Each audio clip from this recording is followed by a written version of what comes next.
শেখ হাসিনার ফ্যাসিস্ট সরকারের বিরুদ্ধে রাজনৈতিক দল, ছাত্র শ্রমিক সংগঠন সহ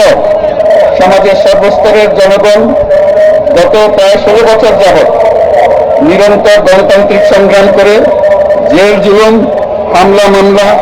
গুম খুন ও বিচার বহির্ভূত হত্যাকাণ্ডের শিকার হয়। এবং যেহেতু বাংলাদেশে বিদেশি রাষ্ট্রের অন্যায় প্রভুত্ব, শোষণ ও খবরদারিত্বের বিরুদ্ধে এদেশের মানুষের ন্যায়সঙ্গত আন্দোলনকে বহিঃশক্তির দাবেদার আওয়ামী লীগ সরকার নিষ্ঠুর শক্তি প্রয়োগের মাধ্যমে দমন করে, এবং যেহেতু অবৈধভাবে ক্ষমতা অব্যাহত রাখতে আওয়ামী লীগ সরকার 3টি প্রহসনের নির্বাচনে এর জাতীয় সংসদ নির্বাচন এদেশের মানুষকে ভোটাধিকার ও প্রতিনিধিত্ব থেকে বঞ্চিত করে, যেহেতু আওয়ামী লীগ আমলে ভিন্ন মতের রাজনৈতিক নেতাকর্মী, শিক্ষার্থী, তরুণদের নিষ্ঠুরভাবে নির্যাতন করা হয় এবং সরকারি চাকুরিতে একচেটিয়া দলীয় নিয়োগ এবং কোটাভিত্তিক বৈষম্যের কারণে ছাত্র, চাকুরি প্রার্থী, নাগরিকদের মধ্যে চরম ক্ষোভের জন্ম হয়, এবং যেহেতু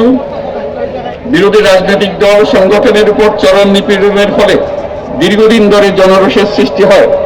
এবং জনগণ সকল বৈধ প্রক্রিয়া অবলম্বন করে ফ্যাসিবাদ বিরোধী লড়াই চালিয়ে যায়, এবং যেহেতু সরকারি চাকরিতে বৈষম্যমূলক কোটা ব্যবস্থার বিলোপ ও দুর্নীতি প্রতিরোধে বৈষম্য বিরোধী ছাত্র আন্দোলন চলাকালে আওয়ামী লীগ সরকার কর্তৃক ব্যাপক দমন পীড়ন, বর্বর অত্যাচার, মানবতা বিরোধী হত্যাকাণ্ড চালানো হয়, যার ফলে সারা দেশে দলমত নির্বিশেষে ছাত্র জনতার উত্তাল গণবিক্ষোভ, গণঅভ্যুত্থানের রূপ নেয়। এবং যেহেতু ফ্যাসিস্ট শক্তির বিরুদ্ধে অদম্য ছাত্র জনতার অভ্যুত্থানে রাজনৈতিক দল, ধর্মীয়, সামাজিক, সাংস্কৃতিক, পেশাজীবী, নারী ও শ্রমিক সংগঠন সমূহ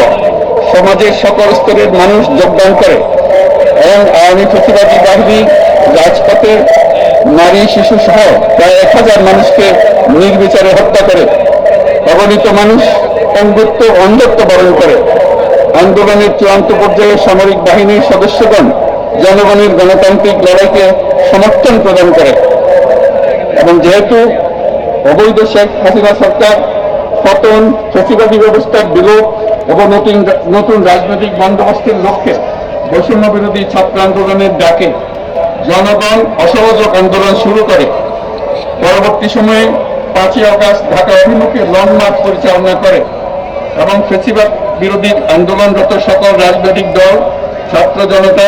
তথা সর্বস্তরের সকল শ্রেণীর পেশার আপামর জনসাধারণ তীব্র আন্দোলনের চূড়ান্ত পর্যায়ে গণভবনমুখী জনতার উত্তাপ যাত্রার মুখে ফ্যাসিস্ট হাসিনা 5ই আগস্ট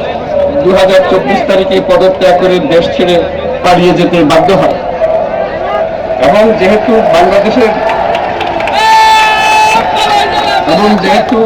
বাংলাদেশের রাজনৈতিক ও সাংবিধানিক সংকট মোকাবেলায়